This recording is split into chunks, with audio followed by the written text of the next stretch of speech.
Before I start the episode, I want you all to know that I was wearing a headset when I was recording this episode, so it makes me sound further away. I didn't have my lapel mic with me, so um, you may have to raise the volume a little bit to hear it. Okay? Now we'll get back to the story. Hello, and welcome to the seance room, where we communicate with our dearly departed and the occasional annoying, frustrating, but friendly office ghost. The seance room is a place where we all come to discuss everything and anything under the paranormal umbrella. So stay with us, join hands, and enjoy the episode. Thank you for joining us in the seance room.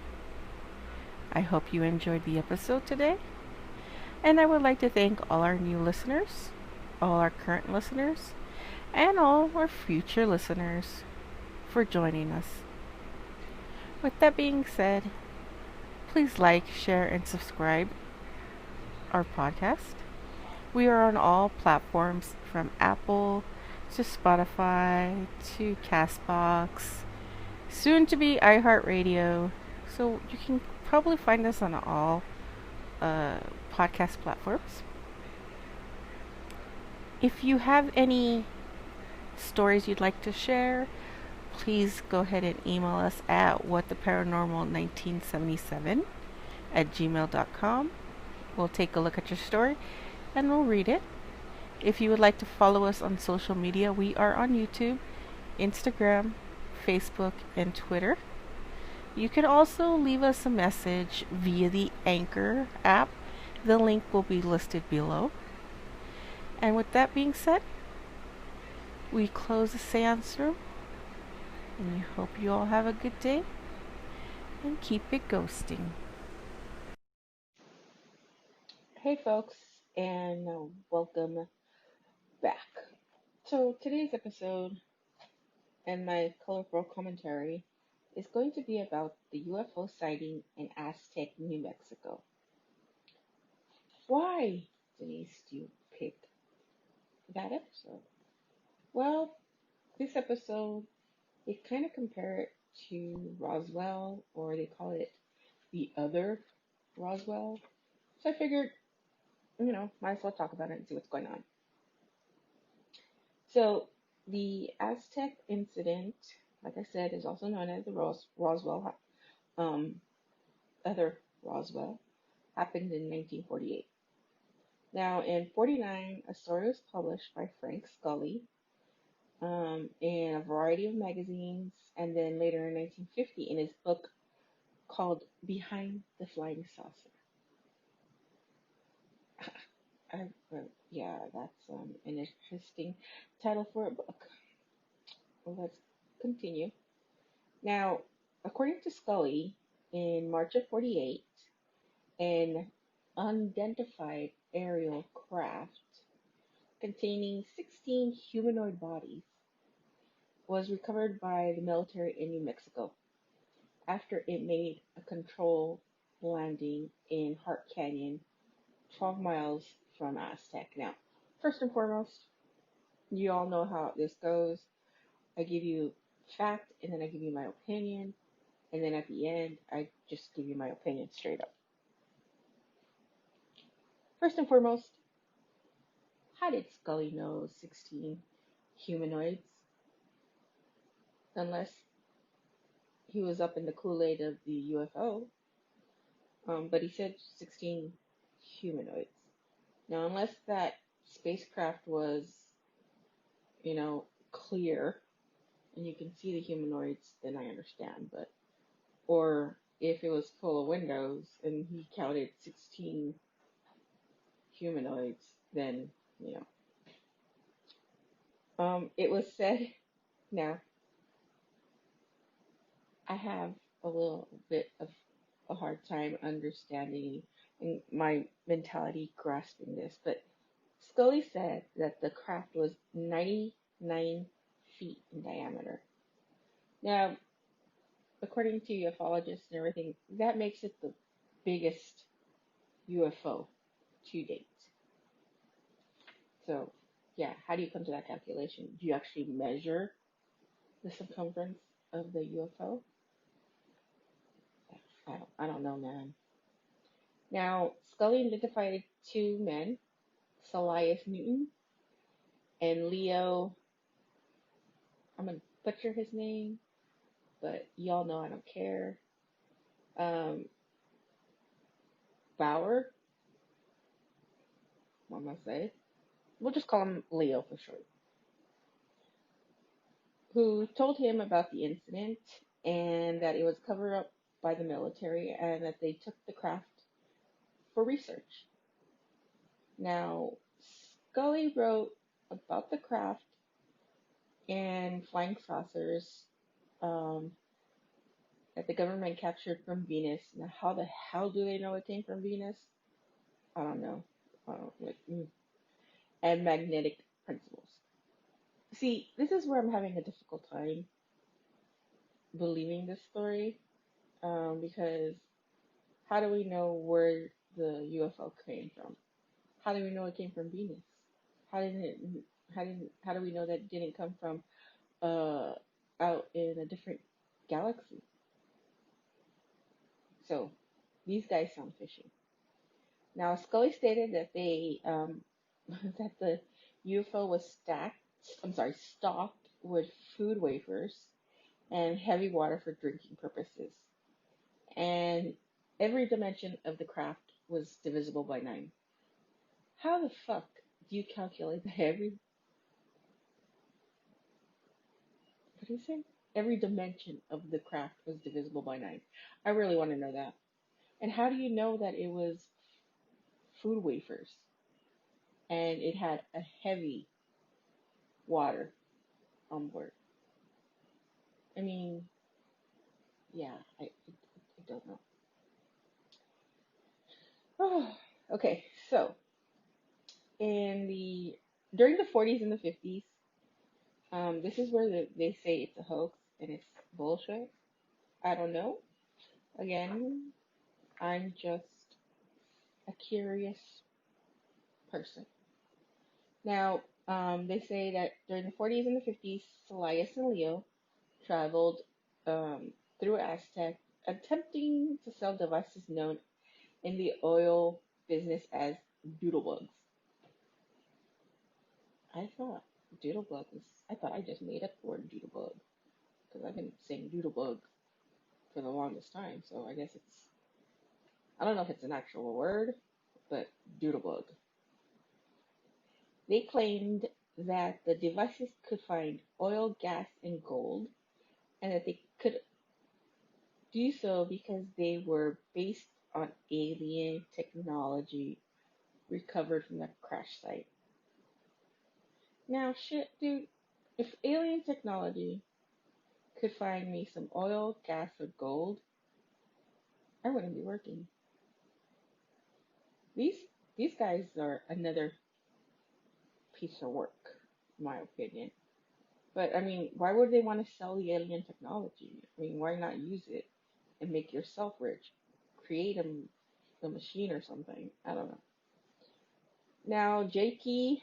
Can, who worked for the San Francisco Chronicle, asked the con men, I'm using air quotes because that's what they are, for a piece of the metal. And these two idiots went ahead and provided. Now, JP had that metal tested to see if it was really alien technology. And it turned out to be just an ordinary piece of aluminum.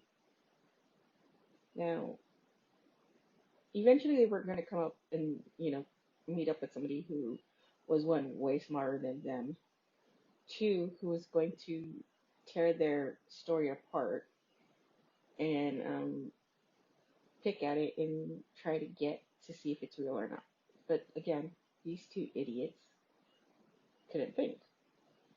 Now, in 49, Scully published a series of columns in a variety of magazines retelling the crash story that was told to him by Salias and Leo. He later, okay, Scully later expanded the columns to create Behind the Flying Saucer, which turned out to be a best-selling book.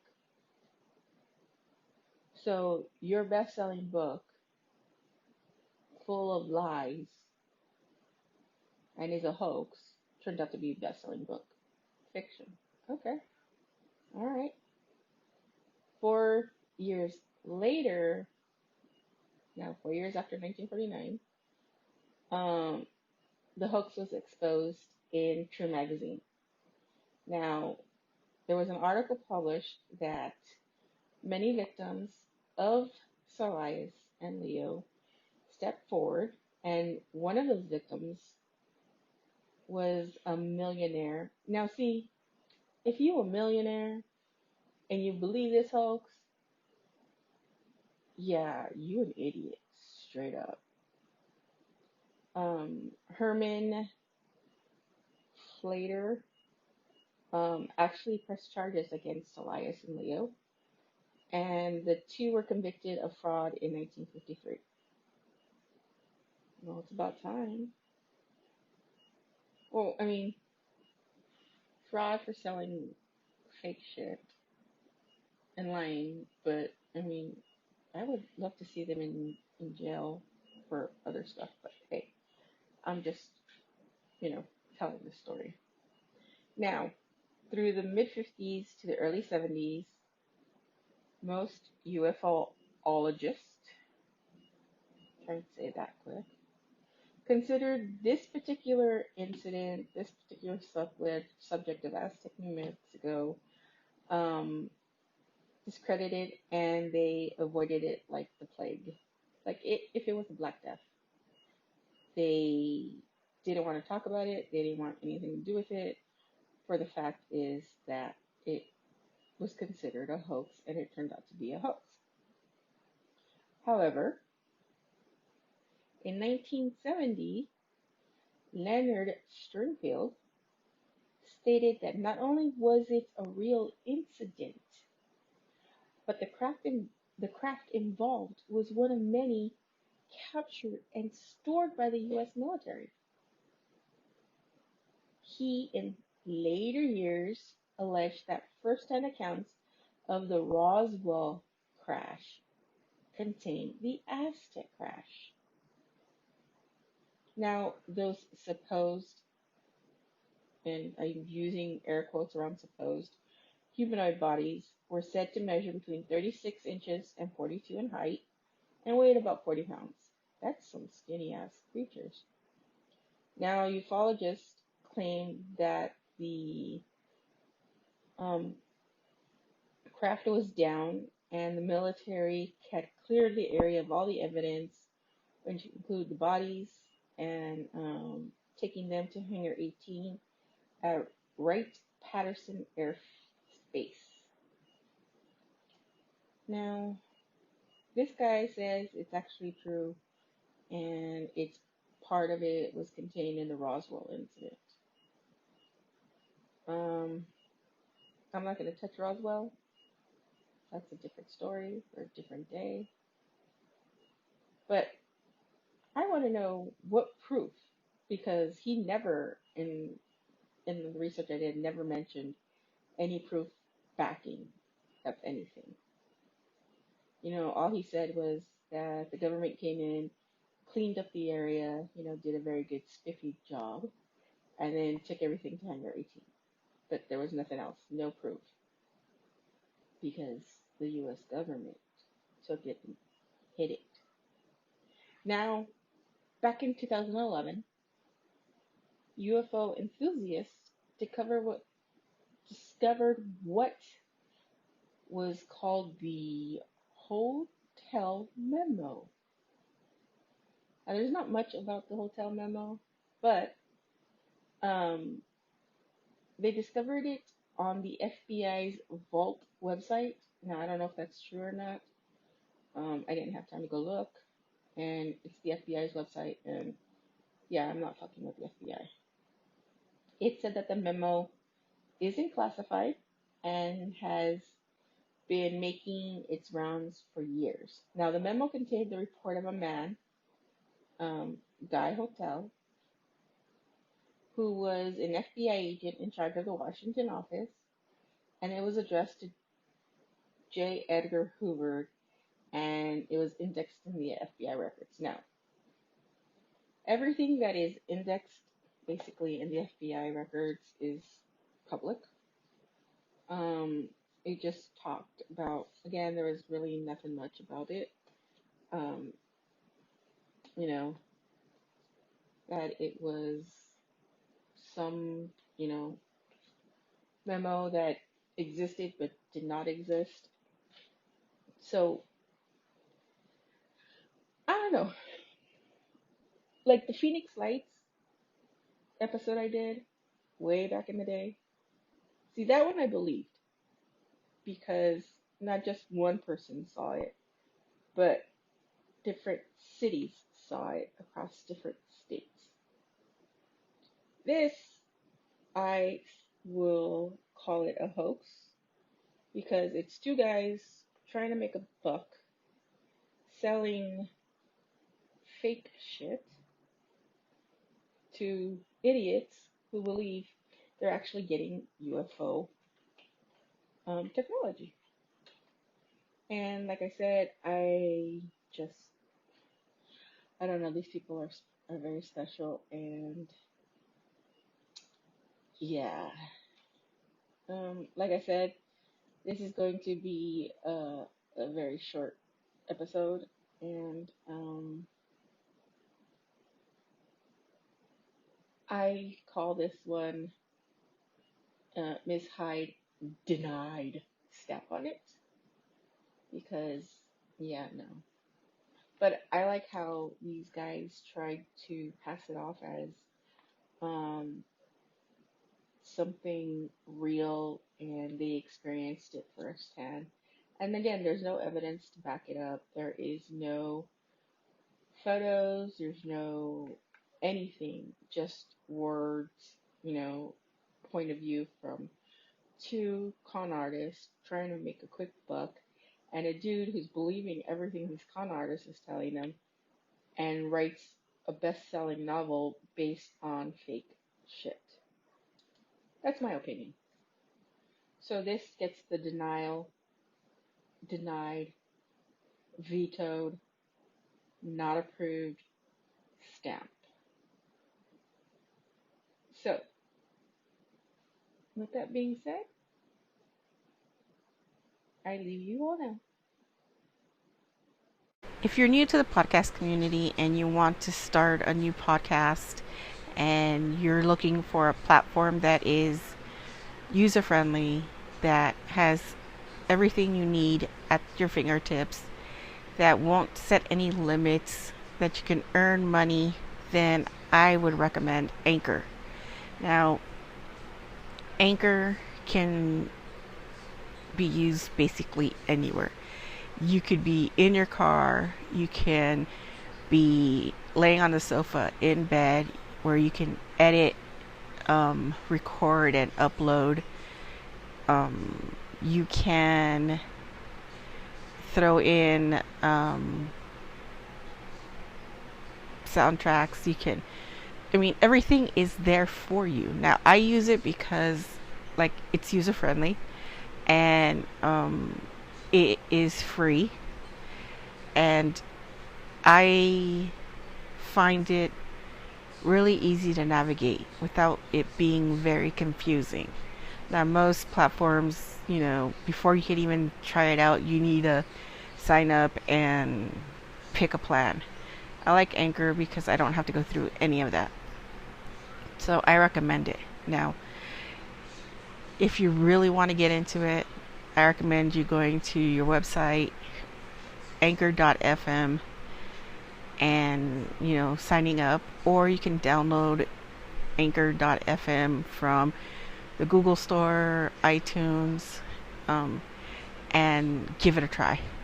So don't forget to go to anchor.fm, sign up, and I'll see you all in the podcast community.